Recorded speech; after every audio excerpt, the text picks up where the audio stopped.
Olá, sejam todos bem-vindos para mais uma aula de ciência. Eu sou o professor Afonso e hoje estamos na nossa 13ª aula. Na aula anterior, pessoal, encerramos o módulo 2. Né? Então, a gente estudou por último sobre os quilópodes, diplópodes e equinodermos. Né? Então, o assunto que a gente vai estudar agora já é o início do módulo 3. E o início para estudar os animais vertebrados. Né? Então, os animais invertebrados, nós tivemos 2 capítulos sobre eles e vamos encerrar ele e vamos dar início agora sobre os animais vertebrados. Né? Então, o assunto de hoje será as características gerais dos vertebrados e vamos estudar a classificação do grupo dos peixes. Né? Então, esse será os vertebrados peixes que iremos estudar. Ok? Vamos lá para a agenda. Essa será a agenda de vocês. Vocês irão fazer as atividades da página 207 e 208. Tá? Mas, vamos fazer a correção da aula anterior, gente. E assim, eu não vou corrigir todos os exercícios que eu passei para vocês, porque os últimos exercícios era mais uma revisão geral. Tá? Para você ver o que você fez, deixou de fazer, né? Eu vou passar aqui os slides com as respostas corretas. Você dá pausa no vídeo e compara com o seu exercício, tá bom? Mas o exercício sobre os equinodermos, a gente vai sim recapitular aqui. Assim, a gente vai sim parar e responder, tá certo? Bom, a primeira questão surgiu dúvida de alguns alunos, né? E eu vou tentar fazer aqui o mais simples possível para a gente poder entender melhor. Associe cada uma das imagens a seguir com as informações correspondentes, tá? A primeira imagem, pessoal, que animal é esse? Que tipo de animal é esse? Né? A primeira imagem, pessoal, estamos diante de um lírio do mar, tá? Lírio do mar. A segunda imagem é um ouriço do mar, certo, gente? A terceira imagem é uma estrela do mar. E a quarta imagem é o pepino do mar. Tá bom? Aí aqui, você vai classificar cada um deles. Né? Por exemplo, o número 1, gente. O número 1 não era um lírio do mar? Né? Então você vai achar as características do lírio do mar das alternativas A até H. Né? Então, as características do lírio do mar, pessoal, é o C e o F. Né? Então, o que é o lírio do mar? Esse equinoderme tem um pedúnculo que dá sustentação ao corpo e o liga ao substrato. Além disso, ele apresenta braços longos e ramificados e a boca é voltada para cima. Né? Então, e o F também, né? Que esse equinoderme classificado no grupo dos crinoides, né? Então, se você voltar na página 278 aí do seu livro, você vai ver a classificação de cada um desses animais aí, as classes e as suas características, tá, gente? Ok? Então, a primeira questão, ela tá na página 278. Vamos lá para a segunda imagem, né? A segunda imagem, pessoal, a gente tem um ouriço do mar. Então, o ouriço do mar, as características dele é B e H. O que é o B? A maioria das espécies desse grupo possui espinho que cobre todo o corpo. Esses animais não têm braços e o corpo é arredondado. Né? Então, essa é a característica do ouriço do mar. E o outro é o H. O que tem o H? Equinodermo classificado no grupo dos equinoides. Tá? Então, o ouriço do mar está no grupo dos equinoides. Tranquilo, gente? A terceira imagem, a gente tem a estrela do mar, né? Então, a estrela do mar, a classificação dela é a letra D e G. O que tem na letra D? O corpo tem formato de estrela, né? É óbvio. E a maioria tem 5 braços, né? Esses animais rastejam sobre rochas ou conchas ou vivem na areia e na lama, tá? Então, essas são características da estrela do mar. E a outra letra é a letra G. Qual é a letra G? Equinoderme classificado no grupo dos asteroides, né? Gente, mais uma vez, esse não é os asteroides da astronomia. Esses são os asteroides dos grupos dos invertebrados. Tá bom, gente? É um outro assunto, tá bom? E por último, pessoal, ficou o pepino, né? O quarto ficou o pepino do mar. Qual foi a letra que sobraram? A e E, né? Então, pepino do mar. O A é o equinodermo, classificado no grupo dos holuturoides, né? Os holuturoides é a classificação do grupo dos pepinos do mar. E a outra letra é a letra E. Qual é a característica dele? O corpo é alongado e não possui braço. Esses animais apresentam uma variedade de hábitos. Alguns são cavadores, outros rastejam no substrato. E outros ainda vivem em fendas, tá? Então, a sequência correta seria essa. 1, letra C e F. 2, letra B e H. 3, letra D e G. E 4, letra A e E. Tranquilo, gente? Vamos lá para a segunda questão. A segunda questão, ele está pedindo para você analisar, né, na primeira imagem, a classificação de cada uma dessas letras aí, ó. A, B, C, D. Né? E na segunda imagem você tem F, E, F, G, H, né? Então, como é que ficaria, gente? Como é que ficaria? Ó. Escreva os nomes das estruturas indicadas nessas ilustrações, né? Então, o A é chamado de disco central, o B, madreporito, o C, de ânus, o D, de espinho. Vamos para a segunda imagem. O E, pessoal, é chamado de braços, o F é chamado de boca, o G, de pés ambulacrários, né? Ambulacrários, e o H são chamados de sulcos ambulacrários. Tranquilo? Vamos lá para o item B. Descreva a importância das estruturas indicadas pela letra G. O que foi indicado pela letra G? Pés ambulacrários. E qual é a importância, pessoal? Olha, os pés ambulacrários, gente, eles podem auxiliar o animal na locomoção e também na alimentação, né? Na qual utilizam essas estruturas tanto para a captura da presa quanto para abrir conchas, tá, gente? Então essa é uma das principais, essa é a principal importância, né, dos pés ambulacrários, ok? Bom, e a terceira questão, né? Tá pedindo, né, relacione os itens da coluna da esquerda com as informações da coluna da direita, escrevendo os números correspondentes, tá? Então, pés ambulacrários, acabamos de ver, né? Então é lá o último, né? Em alguns grupos, né, são utilizados para a locomoção, em outros auxilia na captura de alimento. Simetria radial é o segundo, gente, tá? Quando planos verticais traçados no eixo central do corpo divide um animal em partes iguais. A gente viu isso na anterior, gente.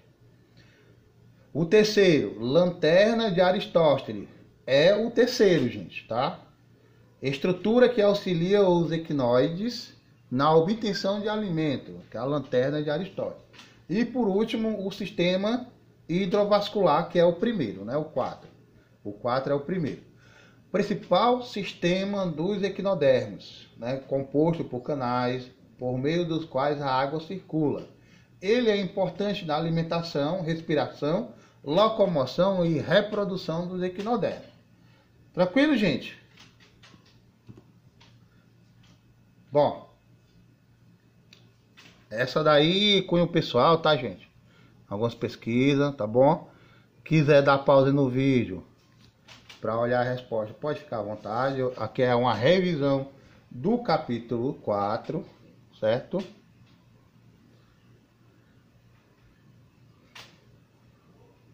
Ok, gente? Tem muitos exercícios, pessoal, e não vai dar para a gente abordar todos, né? Porque o tempo da gente é curto, né? E temos que aproveitar o máximo possível, tá bom? Mas aí, vocês dão pausa aí no vídeo e verifica, volta o vídeo de novo e verifica, tá certo? Mas é mais como revisão mesmo, revisão do capítulo. Que a gente vai pular para o módulo 3, tá certo?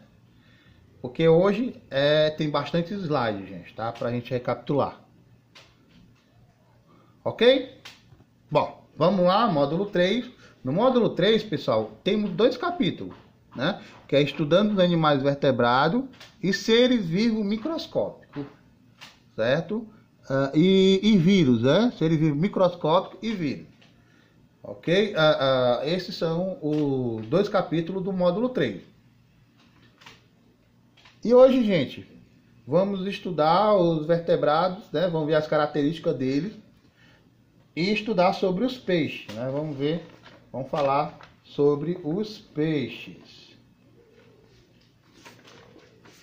Bom, mas antes disso, vou ler aqui um textinho para vocês. Vocês observam aí que tem um fóssil, né, de um animal, né?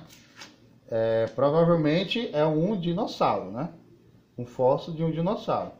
Encontrados, né, lá na província de Hunan, na China, em 2015. Estima-se que esse animal ele viveu na Terra, né, há cerca de 180 milhões de anos. Tranquilo, gente? Bom, as espécies de animais eles habitam praticamente todas as partes da Terra. Além disso, existiram outras, já extintas, que viveram em ambientes inexistentes nos dias atuais. Cada uma dessas espécies tem características diferentes umas das outras. Uma característica importante que nos permite dividir os animais em 2 grandes grupos é a presença da coluna vertebral, né? Então aí você vê um animal vertebral, essa coluna, essa vértebra, certo? Então vamos ver as características gerais dos vertebrados. Aí pedindo para você fazer uma pequena experiência, né? Juntar um colega, né? E peça ele que se curve, tá bom? Quiser fazer essa experiência aí e resolver esse exercício, pode ficar à vontade. Vamos direto para o que interessa, tá? Porque aí, pessoal, ó, você vai apenas localizar onde é que fica a vértebra, né? A coluna vertebral do seu amiguinho, no caso aí, né? Se fosse fazer em sala de aula, certo? Então, pessoal, ao fazer a atividade acima, você percebeu uma característica dos animais vertebrados, a presença da coluna vertebral. Tá? Então, os vertebrados, eles constituem um grupo de animais que apresentam grande diversidade de espécies, que variam em tamanho, massa corpórea, hábitos, reprodução e habitats, por exemplo, né? Então, dependendo da maneira como os animais vertebrados eles regulam a temperatura do corpo, eles podem ser classificados como ectotérmicos ou endotérmicos. Tá? Então aí, ó, os animais ectotérmicos são os que dependem, né, de fonte externa de calor para regular a temperatura do corpo, né? Para isso, eles ficam expostos à luz solar ou permanecem, né, naqueles ambientes em que são aquecidos pelo sol. Em geral, pessoal, os peixes, os anfíbios e os répteis, eles são animais ectotérmicos, né? Você percebe, às vezes, quando você está andando assim em algum lugar que é bem seco, principalmente no período da manhã, você observa a presença de alguns lagartos que estão em rochas expostas ao sol. Aquele ali está aquecendo o seu sistema circulatório, né? A sua corrente sanguínea, né? O seu metabolismo, ok? Porque eles são animais chamados de sangue frio, né? Já os animais endotérmicos, né, são os capazes de gerar e reter o calor suficiente para manter a temperatura corpórea, independentemente da temperatura do ambiente, tá, gente? Eles dependem principalmente de quê? Do calor produzido pelo seu próprio metabolismo, para regular sua própria temperatura. De forma geral, gente, as aves e os mamíferos são endotérmicos, né? Então, a gente consegue controlar a temperatura do nosso corpo, né, com o nosso próprio metabolismo, tá? Tanto nós, né, que somos mamíferos, como as aves. Mas assim, gente, não subestime, tá? Porque existem algumas aves que são de sangue frio, né? O pardal, ele é um exemplo dele, né? O pardal é um animal de sangue frio, tá? Dentre outros.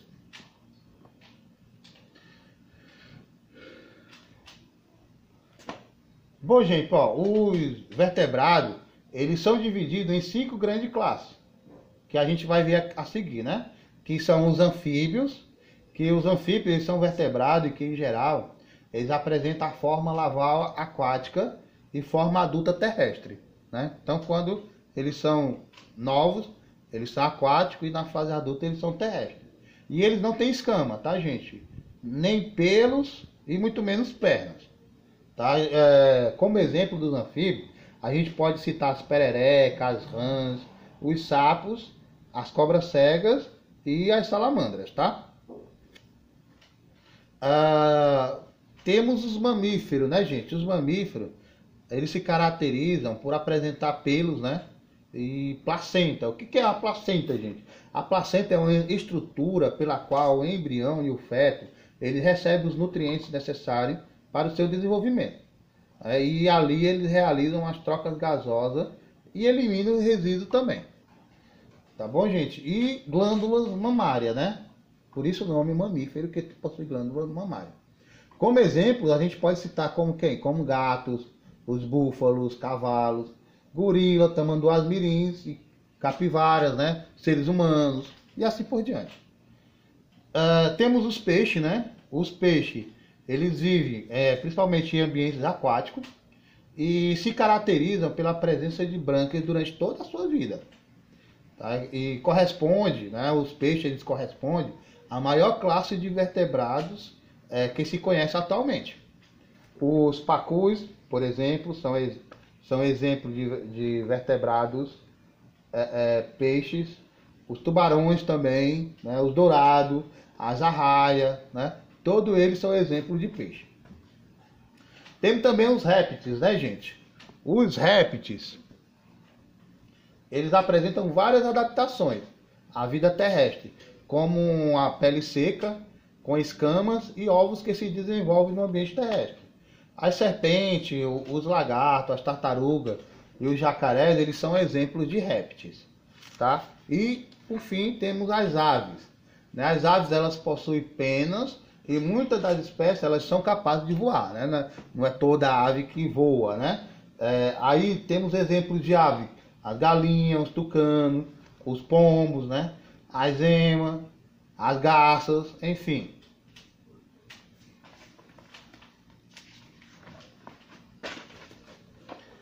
Dado essas características, gente, vamos falar um pouco sobre os peixes, né? Os peixes, eles são animais vertebrados, né? Que eles se caracterizam por passar o seu ciclo de vida na água, podendo ser classificado em cartilaginosos e ósseos. A gente vai ver a diferença dos cartilaginosos e dos peixes ósseos. Essa classificação ela se deve principalmente à constituição do esqueleto dos peixes, tá, gente? Enquanto os cartilaginosos eles têm um esqueleto constituído de tecido cartilaginoso, os peixes ósseos eles têm o tecido, né? Eles têm a estrutura óssea constituída por tecido ósseo, ok? Então, os peixes cartilaginosos eles são chamados de chondrichthyes, tá? Em grego, o chondros, né? O chondros significa cartilagem e o ictus significa peixe. Seus principais representantes são os tubarões, né? As arraias, as quimeras, e todos eles são predadores, tá, gente? Os peixes ósseos, eles são chamados de osteicas. Desculpa, gente, osteictes, tá? Eles são chamados de osteictes. E a gente pode citar como exemplo o marlin azul, o linguado, o tucunaré, a tilápia, a traíra, tá, gente? Bom, esse grupo de vertebrados, ele inclui espécies de animais com diferentes formatos e tamanhos. Tá? Então aí você tem alguns peixes sendo favorecidos, né, pelo formato do seu corpo, e isso ajuda eles a se deslocar na água, tá, gente? Então vamos ver essa informaçãozinha que temos aqui, ó. Leia as informações do quadro, observe as imagens e ligue cada uma delas ao quadro correspondente, né? Então, você tem aí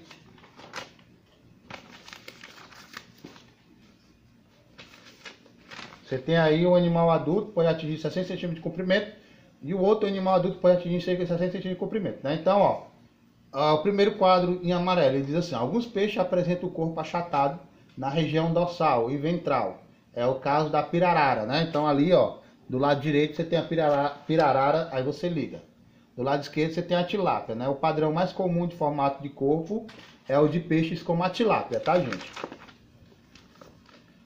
Muitos peixes, pessoal, tanto os ósseos quanto os cartilaginosos, eles apresentam escamas sobre a pele, né? E essas estruturas, eles revertem e protegem o corpo desse animal, tá, gente? Então, os peixes cartilaginosos, eles possuem pequenas escamas denominadas placotes, tá? Então, os placoides, eles são aderidos ao tegumento, né, que é a pele. Ele lhe confere a textura áspera, tá, gente? Se você tiver a oportunidade de pegar, por exemplo, um carção, né, um carção lixa, você vai perceber que a pele, ele leva esse nome de lixa porque a pele dele é igual a uma lixa, tá? A textura da pele dele é bem áspera. Então as escamas placoides, elas são substituídas quando perdidas, ao contrário do que ocorre nos peixes ósseos, pois eles possuem escamas que não são substituídas por nós ao longo de sua vida, tá? Então existem peixes popularmente conhecidos como peixe de couros, que não tem escama. Nesses, elas são ausentes ou o corpo é revestido por placa óssea, tá? Então, se você observar aí o animal que está na fotografia B, da página anterior, é um exemplo de peixe sem escama, tá? A pirarara, né? A pirarara é um peixe popularmente conhecido como peixe de couro. Tranquilo, gente? Outros peixes, como algumas espécies de baiacu, por exemplo, né, possuem escamas modificadas em espinho, que auxilia na sua defesa. Tá, gente? Então esses peixes, eles são bem interessantes, tá? Eles têm as estruturas chamadas nadadeiras, que podem variar de forma, de tamanho, quantidade e localização. Tá? Então as nadadeiras são importantes na locomoção, no equilíbrio e na orientação dos peixes no ambiente. Tá? Esses animais, gente, por apresentar nadadeiras peitorais, pélvica, dorsal, anal e caudal, mas nem todos os peixes possuem essas nadadeiras. Em alguns casos, algumas delas estão ausentes ou fundidas entre si. Certo, gente? Então, a gente vai observar uma figura e escrever as letras correspondentes às nadadeiras indicadas, tá, gente?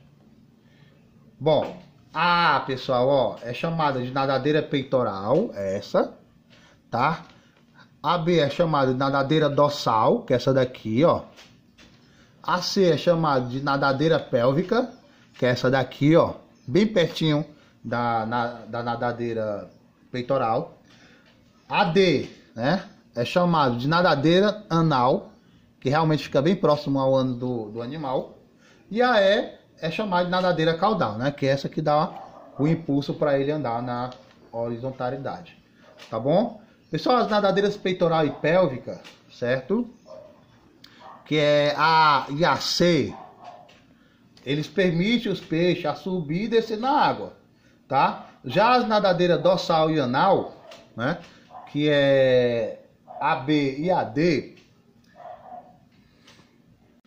ela auxilia na manutenção da posição vertical do corpo. E geralmente a nadadeira caudal, ela gera um impulso, né, empurrando o corpo do peixe para frente, tá certo, gente? Gente, ó, os hábitos alimentares dos peixes são variados, tá? Tem vários tipos de peixe que comem vários tipos de coisas, né? Por exemplo, temos peixes carnívoros, temos peixe herbívoro, temos peixes onívoros e temos peixes detritívoros, tá? Então, o sistema digestório é composto de boca, faringe, estômago, esôfago, intestino e ânus, né? Então, os peixes, ele tem um sistema digestório completo e fechado, tá, gente? Então, os condrictes e alguns osteíctes possuem uma coisa chamada cloaca. O que é essa cloaca, pessoal? É uma câmara localizada na porção final do intestino de muitos vertebrados, como aves, répteis e anfíbios, que recebe produtos, dejetos do aparelho digestivo, urinário e genital, tá? Então a gente vai ver que em peixes cartilaginosos existe fileiras de dente. Desculpa, gente, só um minutinho. Só continuando, gente, ó, tinha voltado aqui, tá? Também estão presentes órgãos que auxiliam na digestão, como vesícula biliar, pâncreas e fígado, tá? Na cavidade oral, que forma a boca, localiza-se a língua e os dentes. Então, os peixes cartilaginosos, eles existem fileira de dentes disposta atrás da outra, tá? Que isso permite uma troca rápida e constante dos dentes, tá, gente? Ele impulsiona os dentes para frente para capturar a sua presa. Em peixe ósseo, os dentes, eles são pequenos, gente, e geralmente tem formato de cone, tá?